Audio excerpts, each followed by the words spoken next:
Salut à toutes et à tous, bienvenue dans un nouvel épisode du CQFR. Shai, on connaît la finale NBA. Pas vraiment de surprise après ce Game 5 entre les Dallas Mavericks et les Wolves. On aura bien donc une finale NBA Boston Celtics contre les Dallas Mavericks qui commencera jeudi prochain, c'est ça? Je dis pas de bêtises? C'est dans une semaine, normalement, il y a une semaine de repos plein, donc ouais. C'est ça, exactement. Donc le 6 juin de tête, si je ne me trompe pas, sera le jour du premier match du Game 1. Mais on va revenir quand même sur ce cinquième match entre les Wolves et les Mavericks. Shai, on l'avait dit la dernière fois, je ne sais plus si c'était dans le CQFR d'hier, si je crois que c'était ça quand on faisait un petit peu la preview. On s'était dit, voilà, Dallas a perdu le Game 4. Ils ont quand même beaucoup à perdre en termes de repos si jamais la série devait se prolonger. On avait dit qu'on les sentait sur le point de venir à Minnesota, déterminer dès la première minute, donner le ton. C'est exactement ce qui s'est passé. Ouais, la surprise, c'est pas tellement que Dallas soit qualifié pour les finales NBA. On avait vu que la tendance était clairement en leur faveur, même avec la défaite dans le Game 4. La surprise, c'est la facilité avec laquelle ils ont écrasé, dominé, surpassé les Timberwolves cette nuit. On disait hier qu'on espérait un match serré, qu'on espérait ouais, un peu de suspense. Clairement, Luka Doncic et les Mavs n'avaient pas du tout la même idée. D'entrée, ça a été un massacre, je trouve, hein, à échelle d'un match de playoff. Hein. Je ne dis pas que les Wolves ont été ridicules, mais on n'a pas retrouvé l'équipe qui a été capable de défendre ultra fort contre Denver au tour précédent notamment. Et on a vu des Mavs complètement en maîtrise. Un Doncic, j'ai repensé à tout ce qu'on a dit sur lui dans le podcast de lundi. Je me suis dit, bah, franchement, on n'a pas exagéré en disant qu'on voyait un joueur all-time sous nos yeux. Il a encore fait un match incroyable, une tame totalement folle, 20 points dans le premier quart-temps. Et puis, il n'y a pas eu de suspense, quoi. Ils ont vraiment dominé. Il y avait plus 29 à la pause. En fait, j'ai très vite senti, c'est quasiment la première fois, et c'est la première fois dans cette série où j'ai senti tout de suite que voilà, ça ne servait à rien. Il y avait pas de suspense. Même à une ère, on est dans une ère où il y a des remontées folles hein, avec au scoring. Je me suis dit, non, là, Luka, il est en mission. Les Mavs sont trop sur deux et les Wolves avaient plus assez je sais pas, d'énergie. Ils ont tout mis sur le match précédent, j'ai l'impression, et ils avaient à nouveau pas la réponse. Donc, très, très impressionné par ce que j'ai vu de la part des Mavs. Ouais, ce que j'ai trouvé exemplaire, parce qu'effectivement, que Luka Doncic mette 20 points dans le premier quart-temps, bon, c'est fort. Hein. Fallait voir, si vous n'avez pas vu les images, encore allez voir, parce que t'as l'impression que le mec, il a l'entraînement dans une salle vide, c'est assez fou. Mais ce que j'ai aimé, en fait, c'est la manière dont il a mis ses points. Moi, je reste là-dessus. Quand les Mavs mettent de l'intensité en attaque, vraiment, qui montent la balle vite, je me demande s'il y a une équipe qui peut les battre. Ça va être vraiment la grande question de ces finales NBA. En fait, ce qui m'a plu dans ce premier quart-temps, c'est que même si Doncic a beaucoup tiré, il n'était pas à monter la balle en marchant. Il y a tout de suite eu beaucoup d'intensité. Ils ont tout de suite mis les Wolves sur le reculoir. Et après, effectivement, comment dire, sa réussite, sa manière d'être percutant dans le scoring a tout de suite lancé les Mavs sur une bonne dynamique. Après, les Wolves ont eu du répondant. Au premier quart-temps, il n'y avait rien de fait. Mhm. Et progressivement, cette équipe des Wolves a pris l'eau à domicile. Impressionnant, quoi. Alors, je me suis noté ça à cheval sur la fin du premier quart-temps et le début du deuxième. Dallas a claqué un 22-1 aux Wolves sur leur propre terrain. Tu sais, j'ai regardé le match en entier. Et en regardant le box score, j'ai même été étonné de voir que Karl Anthony Towns avait fini avec 28 points, 12 rebonds et Anthony Edwards avec 28 points, 9 rebonds, 6 passes. Parce qu'en fait, si tu vois les stats, tu dis bon, bah, ils ont fait leur match, faut chercher les responsabilités sont à chercher autre part. Moi, je les ai, enfin, à part Anthony Edwards dans le troisième quart-temps, je les ai trouvés transparent, quoi. Et quand je te dis Anthony Edwards dans le troisième quart-temps, il y avait déjà 30 points d'écart.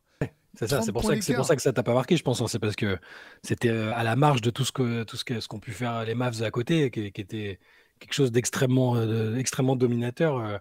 Et d'entrée, c'est pour ça que tu as raison de souligner qu'ils ont attaqué fort et que c'est ça qui a fait la différence. Parce que en prenant les Wolves à la gorge, ils ont pas laissé le temps au public de se chauffer. À part, à part contre Doncic, mais alors c'était encore une erreur fatale, on l'a vu. Il y a des mecs qui agitaient des mouchoirs dans les tribunes, qui lui parlaient. Luka a dit après, bah ouais, avec ce qu'il m'a dit, j'aurais pu porter plainte, mais en gros, j'ai préféré leur mettre la misère. Enfin, c'était donc le public a pas vraiment eu le temps d'être hostile de manière à vraiment décontenancer les Mavs. Et les Wolves n'ont pas eu le temps de réagir. Ils ont été pris à la gorge et ça, c'était une stratégie parfaite, je trouve. Attends, juste pour l'hostilité du public, je pense qu'il y a un truc qu'en NBA, les mecs captent pas. Luka Doncic, il a été joué contre l'Olympiakos, Panathinaikos, contre le Partizan Belgrade quand il avait 17 piges. C'est pas le public de Minnesota qui va l'impressionner ou qui va lui mettre la pression, hein. Ça, je pense que même les commentateurs, à la fin du match, tu sais, t'avais Reggie Miller qui disait ouais, bon, bah, maintenant, ils vont faire ils sont en finale NBA, Luka Doncic, il va découvrir un petit peu cette ambiance, etc. Il parle. Je pense que t'as pas capté, le mec, il a fait une finale de championnat d'Europe. Je dis pas que c'est pas autre chose et qu'il va pas, effectivement, que les finales NBA, c'est pas en termes de... Voilà, c'est extrêmement médiatisé. Je dis pas qu'il n'y a pas des choses à découvrir, mais c'est pas les aspects pression. Je pense que les gens captent Surtout pas, du en fait. public. Non, mais surtout du Ouais. public, ça n'a rien à voir parce que, et je veux dire, après, c'est du point de vue américain, mais c'est pas la même chose qu'une salle, ouais, une salle grecque, turque, enfin, où là, tu t'entends même pas, tu peux même pas parler à ton coach ou à tes coéquipiers. T'as l'impression que tu vas te faire fumer par les mecs qui sont dans le public. Là, je pense à un mec du Minnesota qui agite un mouchoir, bon, et qui lui dit des mots, des noms d'oiseaux. Lucas, ça le fait doucement rigoler. Et derrière, la preuve, c'est qu'il les a assassinés derrière de ce point de vue. Et d'ailleurs, pour la parenthèse, les seules salles où il y a vraiment énormément parfois d'ambiance et là où ça pourrait ressembler vaguement à ce qu'il y a en Europe, ce serait éventuellement dans certaines salles universitaires, mais sinon, voilà, les Américains sont pas conscients. Et d'ailleurs, dès qu'ils voient des extraits d'un match au Pana où il y a des fumigènes et tout, bah, ils deviennent fous, quoi. Donc oui, Luka, c'est pas du tout ça qui va la différence. C'est le niveau de jeu parfois ou l'intensité quelque part, même si l'Euroleague a parfois rien à envier de ce côté-là non plus à la NBA, mais non, je suis d'accord, c'est pas du tout ça qui... Quand on entend les commentateurs dire waouh, ou même les joueurs eux-mêmes, incroyable, c'était une ambiance comme je n'en ai jamais vu, oui, bon, voilà, il y a certains joueurs que ça va pas affecter, quoi. Ouais, non, c'est clair. Et puis, je pense que ses adversaires doivent commencer à s'en rendre compte maintenant, mais Luka, il fait partie de ce groupe de joueurs qu'il faut pas aller asticoter, pardon. Sticker, ça vous regarde, mais asticoter, en tout cas, faut pas le faire. Mais tu sais, il a ce côté vraiment... C'est pas pour faire une comparaison, je suis pas en train de comparer Luka à Jordan, mais tu sens que c'est le genre de mec, en fait, s'il n'y a pas de provocation, il va trouver une raison de... Il va l'inventer, tu vois, même. quand je vois son truc avec eux, l'inventer. exactement. Quand on voit comment manifestement il a l'air de détester Rudy Gobert, il y a pas d'explication réelle, du moins qu'on ait. Tu as l'impression qu'il s'est monté un truc tout seul et il puise là-dedans quand il en a besoin. Enfin, c'était une espèce de... Là, au premier quart-temps, c'était une vendetta, quoi. Il leur remet de la tête sous l'eau et limite, mais quand ils sont à -20, ils continuent de creuser. Tu sens qu'il y a juste un moment de flottement à la fin du troisième où effectivement, il y a un relâchement logique de la part de Dallas en termes d'intensité. Ouais, ils Ça reviennent commence à à avancer combien, je sais même plus à combien ils reviennent, mais Perdre- je les ai pas sentis non plus en danger, hein, ouais. 23. Je crois que le plus petit écart, ça a été je crois qu'ils sont pas passés sous la barre des 20 points. Ils sont revenus à 23 points. À un moment, c'était marrant parce qu'il y a Karl Anthony Towns qui va chercher un rebond offensif. Il remonte, il met le panier, il fait ah comme ça. Il est en train de flex. Tu vois le score, tu fais c'est cool, vous êtes revenu à -30. Garde ton énergie, garçon. Voilà, pour revenir un petit peu sur le match, pourtant j'ai trouvé qu'en début de match, il y avait eu des choses qui étaient intéressantes mises en place par les Wolves, qui avaient notamment ciblé Luka Doncic pour essayer de le faire défendre dans les pick and roll. Et on a vu, je crois, Rudy prend 7 tirs dans le premier quart-temps. C'est sans doute le premier quart-temps des playoffs où il a pris le plus de tirs. C'est sûr, ouais. Ouais, c'était vraiment un dessin. C'est-à-dire qu'ils ont vu que Dallas switchait sur ce pick and roll. Ils ont fait jouer systématiquement Luka et derrière pour essayer de le jouer, le poster ou du moins le fatiguer, quoi, le faire travailler dans sa défense au travers des écrans. On a vu d'ailleurs que Luka fait beaucoup de progrès défensivement manifestement tout au long de la saison et puis surtout là durant ces playoffs ça se voit. Par contre voilà, il y a un vrai axe de travail je pense sur la défense, sur les pick and roll s'il veut continuer à progresser dans ce registre. Et j'ai été étonné finalement que Minnesota abandonne cette option. Alors Rudy n'a pas forcément marqué systématiquement, il a provoqué une faute, 2 fautes peut-être, il n'a pas marqué systématiquement, mais j'ai trouvé que c'était pas inintéressant pour fatiguer Luka, le faire travailler là-dessus, et j'étais hyper étonné que finalement ils abandonnent complètement cette option par la suite. Ouais, ils l'ont abandonné parce que si tu dis qu'il a pris 7 tirs dans le premier quart-temps, oui, ça doit être à peu près ça, hein, parce que comme ça de visu, j'ai cette impression-là aussi. Il en prend que 8 en tout, donc après j'ai trouvé qu'il avait traversé le match comme les autres, de manière ultra discrète. Ouais. On l'a pas spécialement vu en défense, enfin il n'a pas beaucoup pesé en défense ni en attaque. Bon, c'est pas du tout pour le cibler individuellement, hein. Enfin, vous savez on est plutôt quand même du genre à essayer de le défendre contre les attaques injustes en général, mais là il a pas surnagé d'un côté ou de l'autre, mais c'était une option prise qui a après disparu et ça aurait peut-être, je sais pas si ça aurait changé la donne tellement ils étaient au-dessus, mais Ouais, et pour revenir sur Luka, du coup, sur la défense, le fait qu'il ait réussi, donc devoir travailler un peu, et quand même réussi à faire le match qu'il a fait en attaque, j'ai l'impression qu'il faudra lui demander après les finales et tout ça, mais je suis intéressé par le côté condition physique, parce qu'il arrive à répéter les efforts défensivement. Avant, peut-être qu'il avait plus de mal parce qu'il y avait toujours cette question de est-ce qu'il se met en condition physique en cours de saison? Est-ce qu'il n'est pas même un peu hors de forme, même au pic de la saison? Là, physiquement, à part le dernier match, et encore, ça c'est pas forcément trop retranscrit, je trouve. Le mec finit avec un triple-double quand même, c'est pas ridicule. Je le trouve en très très bonne condition physique, moi. Dans, j'ai aucune idée du poids qu'il pèse ou quoi, j'en sais fichtrement rien. Par contre, je le trouve sur l'impression visuelle, il est en très très bonne condition parce qu'il arrive à répondre aussi bien que possible aux défis défensifs que lui imposent les Wolves, et il arrive à être le joueur offensif. Enfin voilà, on n'a pas donné ses stats, mais il finit avec 36 points, 36 points à 14 sur 22, 6 sur 10 à 3 points. Il prend 10 rebonds, 5 passes, 2 interceptions, plus 22 de plus-minus. Il fait un match formidable. En parallèle, on n'a pas parlé de lui encore, mais Kyrie aussi, c'est mal de crâne à assurer. Il a encore fait un match incroyable. Mais oui, voilà, je suis d'accord sur le côté aussi défensif pour Luka, évidemment. Ouais, non. C'est clair. Ce qui est manifeste, alors t'as raison sur sa condition physique. De toute façon, on l'avait vu dès le début d'année quand même, qu'il était arrivé bien plus affûté que les saisons précédentes. Tu sais, comme les autres stars, il avait laissé fuiter quelques vidéos d'entraînement. Ouais. Certains s'étaient moqués de lui d'ailleurs, parce qu'on le voyait à un moment faire du travail défensif. Les gens se foutaient de sa gueule en disant qu'on dirait un quinquagénaire en train d'essayer de toucher des cônes. Au bout du compte, ça a plutôt marché. Par contre, ce qui est vraiment manifeste là, c'est que ses problèmes de genoux et de cheville, alors je dis pas qu'il est revenu à 100%, mais ça va beaucoup mieux qu'au début de la série. Là, sur ce match, tu vois le début du match, il est flamboyant. Tu parlais de Kyrie Irving, c'est intéressant. Donc Kyrie qui finit aussi avec 36 points, 4 rebonds, 5 passes. À un moment, le challenge, c'était de savoir si les Wolves allaient réussir à gagner le match, genre si l'équipe complète des Wolves allait finir le match en ayant mis plus de points que le duo Kyrie Irving-Luka, parce qu'à un moment c'était ce duo qui était devant au score. Finalement ça s'est un petit peu lissé, mais ouais, ils finissent avec 36 points chacun. C'est Parfait. historique, ils ont une stat historique Ouais. d'ailleurs, hein. Damien a fait une session ce matin là-dessus sur le site.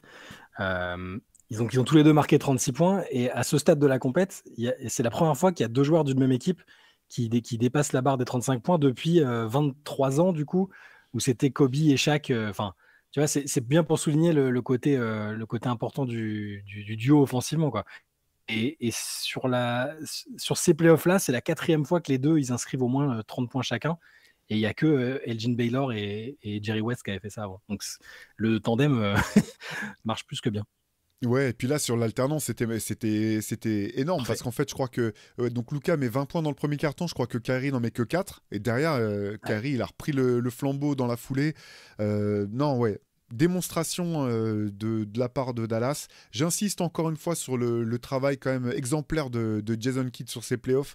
Là, pareil, à un moment, il ressort Dante Exum. C'est sur quelques possessions. Hein. C'est à la marge, mais tous ces petits ajustements ont fonctionné. Ça faisait plaisir aussi de revoir Derek Lively sur le terrain. Oui. Voilà, alors son plus-minus est pas extraordinaire. Par contre, il a été bon. 9,8 rebonds, 3 passes. Dans la qualité de passe, il est impressionnant. Hein. Et 3 contre vraiment... encore. Et il fait 3 contre aussi. Hein. Ouais.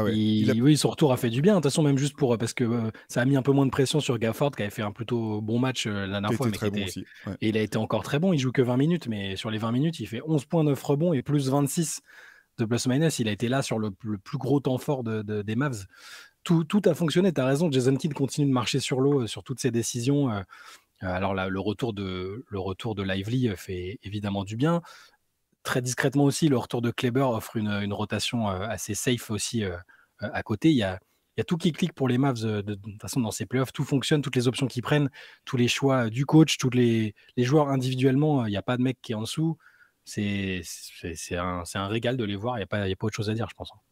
Ouais, non mais t'as raison. Alors deux choses hyper, plutôt marrantes. Alors j'ai pas vérifié la stat, donc elle vient de Reggie Miller, mais aller la vérifier. Moi j'irai jeter un coup d'œil. Mais Derek Lively, je crois qu'il a pas raté un seul tir. Il n'a pas raté un tir, c'est sûr. Wolves, donc il n'a pas raté un seul tir. Et pour Kleber, je suis totalement d'accord avec toi. Défensivement, je l'ai trouvé super, enfin vraiment très en jambes. Ouais. Et il a un moment, il a mis un très beau tir à 3 points, parce que dans le match précédent, je me suis dit, mais il peut plus shooter en fait. Il avait un geste hyper robotique, donc tu sens que son épaule n'est pas encore remise à 100%. Là, attends, je regarde ses stats, je sais pas combien il en a pris des tirs. Il a fait 1 pris sur 2 2 à tirs, 3 points. voilà, c'est ça. Ouais. En tout cas, celui qui met vraiment parfaitement fluide dans le rythme, etc. Ça va être. On se projettera lundi avec Antoine. On fera un podcast preview de la finale NBA dans lequel on rentrera en détail dans l'affrontement à venir entre les Mavs et les Celtics. Mais la situation, elle est idéale pour Dallas. Ils arrivent dans les meilleures dispositions. Ils vont avoir un petit peu de temps pour se reposer avant cette confrontation. Ça va être passionnant. Je te propose qu'on reparle un petit peu quand même de Minnesota. Oui. Moi, j'ai quand même été étonné finalement. Tu vois, encore une fois, Anthony Edwards, il finit même avec 10 sur 18 au tir, 4 sur 6 à 3 points, 4 sur 6 au lancer franc, 28 points, 9 rebonds, 6 passes. C'est un bon match. Et pourtant, en première mi-temps, je l'ai trouvé transparent en fait. Alors, enfin, il n'a pas du tout eu cet impact qu'on l'a vu avoir pendant tous ces playoffs où il y a des moments où tu vois que lui, quoi. Il crève l'écran. Tu sens qu'il y a plus que le joueur, il y a un charisme, il y a un aura. Là, je l'ai trouvé globalement transparent dans la première mi-temps. Alors, comme on en parlait, là, dans le troisième quart-temps, il remet un petit peu le nez à la fenêtre, comme on dit, mais je sais pas, quel a été ton sentiment sur Anthony Edwards dans ce match? Je pense que les Mavs n'ont pas laissé ce bon match, cette bonne copie avoir un impact parce qu'ils avaient déjà fait le trou. Parce que du coup, j'ai la même impression que toi en voyant le match. C'est vrai qu'après, je me suis dit, et même avec 4, ils ont plutôt fait un bon match en attaque. Ils n'ont pas raté beaucoup de trucs. Il n'y a pas beaucoup de pertes de balles. Mais ça a été. C'est aussi la preuve que les stats ne montrent pas tout d'un match parce que les Mavs ont tellement bien fait collectivement qu'ils ont réussi à isoler ces performances-là et qu'elles aient strictement aucun impact. Et oui, je l'ai même moins dans l'énergie qu'il dégage. C'est une de ses qualités aussi, hein, le fait qu'il dégage quelque chose de. Alors, ça peut être de l'aura, comme tu dis, du leadership. Voilà. En termes de basket pur et sur la personnalité, là, il était un peu effacé. Il scorait parce qu'il fallait scorer, mais derrière, il y avait trop de retard, trop de décalage avec le reste. Et il n'y a pas que lui. J'ai l'impression que tous les joueurs de Minnesota ont un peu sont passés. J'allais dire comme des fantômes, c'est un peu dur parce qu'on parle d'une équipe qui est qualifiée en finale, mais au tour précédent, tu vois, j'aurais bien aimé voir plus Jaden McDaniels. Je trouve que Conley était ultra discret. Le banc, on s'est émerveillé de la saison de Nasrid et même des playoffs de Nasrid, et là, il n'y a pas eu l'impact en sortie de banc. Kyle Anderson a pris plus de responsabilités au fur et à mesure des playoffs. Et ça change aussi forcément un peu la physionomie du jeu. Nickeil Alexander-Walker, pareil, il a fait des playoffs extraordinaires, mais là, sur cette série, j'ai l'impression qu'il n'a pas joué, quoi. Son rôle défensif, un énorme défenseur, les shoots qu'il peut mettre, ils ont réussi. C'est sans doute aussi du fait de la grosse performance des Mavs sur 5 matchs, mais je ne sais pas s'il y avait plus de jus, je ne sais pas si comme l'avait dit, j'ai revu l'extrait de Nicolas Batum chez First Team qui disait que avant la série, il a dit pour moi Dallas c'est le pire, c'est un cauchemar pour Minnesota. C'est une équipe complètement différente de Denver. D'ailleurs, on l'avait aussi un peu dit quand on avait fait la preview. Hein. Ouais. Enfin, moi, je m'étais un peu mis des œillères en me disant Minnesota va passer parce que défensivement c'est trop fort. Mais Antoine et toi avaient clairement dit que c'était pas un bon match-up pour Minnesota et ça s'est confirmé. C'est les joueurs qui ont brillé sur les tours précédents, ceux qui ont été les forces des Wolves n'ont pas eu l'impact. Et même les leaders, Edwards, Cat, Rudy, ont été limités. Même quand ils faisaient des bons matchs statistiques, l'impact a été ultra limité parce qu'en face, collectivement, c'était. Il n'y a rien c'était réglé comme du papier à musique. Il y a tout qui a fonctionné. Tu as un joueur all-time avec Luka. Tu as un lieutenant qui est dans la forme de sa vie. Honnêtement, Kyrie, je pense, même quand il était un super sidekick pour LeBron, même la belle saison qu'il fait, saison régulière avec Boston, le niveau qu'il a là, c'est indécent. Franchement, donc il y a tout qui fonctionne. Les role-players sont parfaits dans ce qu'ils font. Il y a rien à dire là-dessus. Et du coup, Edwards fait une performance isolée qui pourrait être correcte dans un type de match, mais pas dans celui-là. Ouais, tu disais Conley effectivement qui était diminué au mollet quand même la fin du match précédent, déjà il n'avait pas pu jouer complètement, on sentait qu'il était limité. Là il était même, je crois que il était incertain jusqu'au début du match, donc ça explique un petit peu effectivement le fait qu'il était semi-transparent. Moi il y a une chose quand même qui m'a marqué, c'est qu'effectivement tu parlais de défense, cette équipe de Minnesota, elle a bâti ses résultats sur sa défense et on n'a pas trouvé cette agressivité défensive. Au-delà des performances offensives de Dallas, il n'y a pas du tout eu cette agressivité. Il y a quelque chose qui est frappant pour moi. Tu perds de 30 points, Alors, c'est peut-être un truc, un commentaire à l'ancienne. Tu me diras ce que t'en penses, Shai. Je regarde le nombre de fautes. Les Wolves Ouais, ont fait moins de fautes que Dallas. ça a Karl manqué Anthony ça a Towns, manqué 0 d'orgueil. faute. Ouais. Edwards, 2 fautes. Rudy Gobert, 1 faute. Alors, je dis pas qu'à ce niveau-là, il faut faire des fautes ou sortir la boîte à gifles comme on pouvait le faire dans les années 90, mais tu es à domicile devant ton public, tu prends 30 points. Il y a aussi eu, je pense, alors je sais pas si c'est que les joueurs y étaient plus, je sais pas si c'est qu'il manque que c'est une équipe qui manque un peu de méchanceté, mais parler de méchanceté dans le bon sens du terme, c'est un petit Ouais, peu antinomique, mais voilà, de ouais. dureté en tout cas. Tu dis finalement, c'est peut-être une des. Je dis pas que c'est une des limites à. Comment dire, je dis pas que c'est quelque chose qui va limiter les Wolves à l'avenir, mais je pense que dans ce match-là, il a peut-être manqué quelqu'un qui rentre sur le terrain en se disant on gagne ou on perd, mais en face, ils vont arrêter de mettre les paniers comme ils veulent. S'ils veulent mettre leurs points, ils vont devoir les mériter.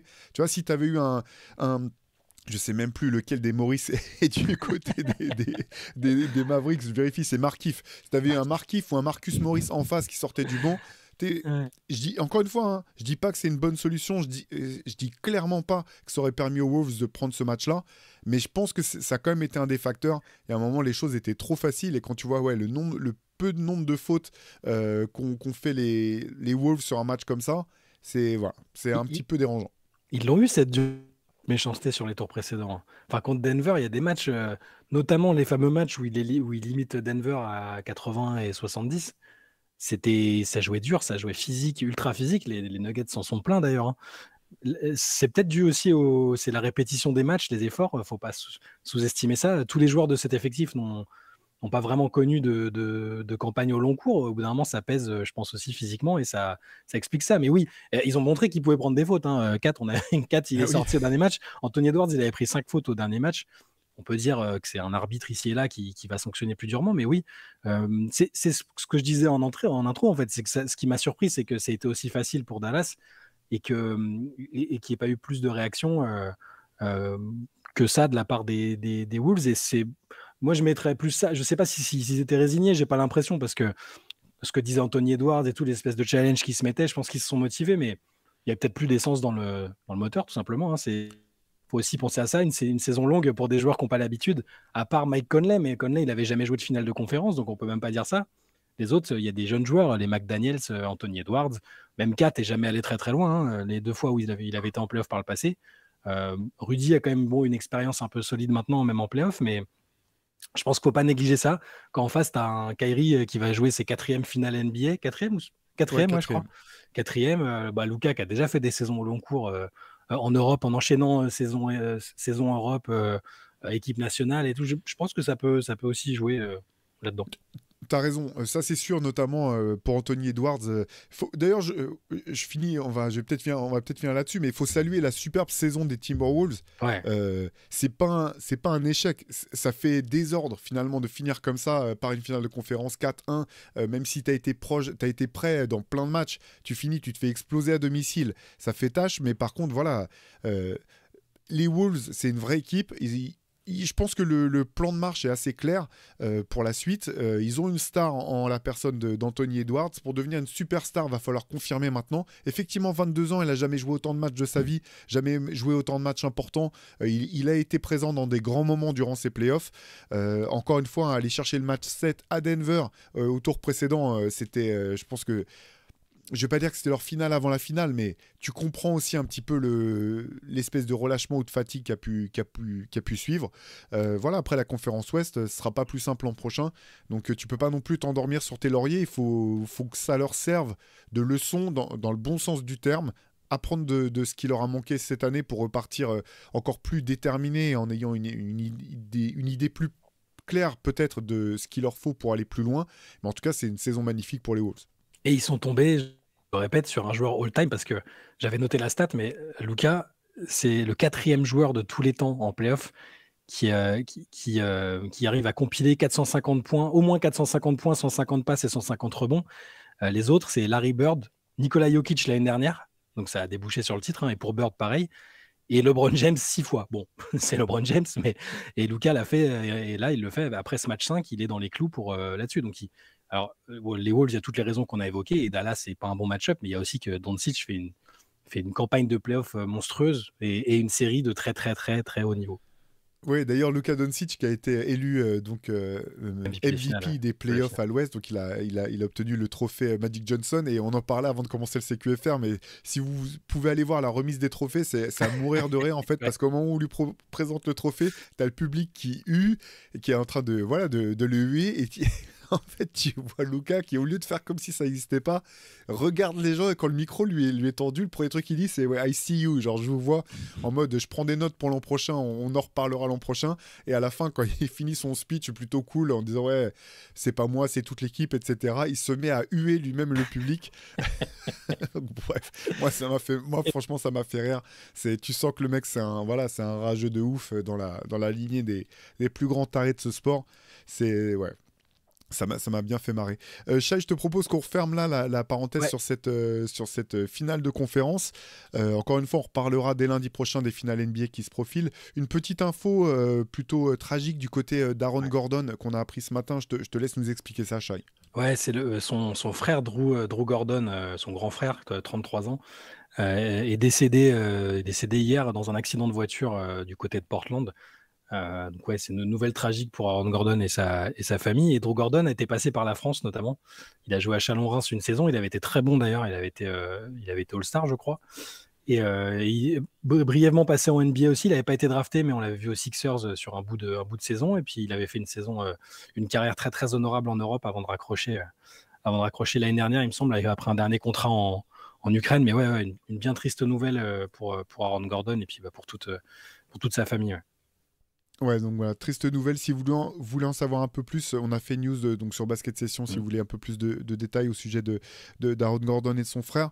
Nous, on vous souhaite de passer une excellente journée. On se retrouve demain matin, Shai et moi, pour répondre aux questions que vous nous avez posées dans la semaine, ce à quoi il fallait répondre. Il y aura bien entendu un Hoop Culture dimanche avec Pierre Armand. Je vous en dis pas plus, vous pourrez découvrir la thématique. Elle est liée quand même au final NBA qui se profile. Nous, on vous souhaite encore une fois, voilà, passez une super journée, faites bien attention à vous et on vous dit à très vite. Ciao. Ciao.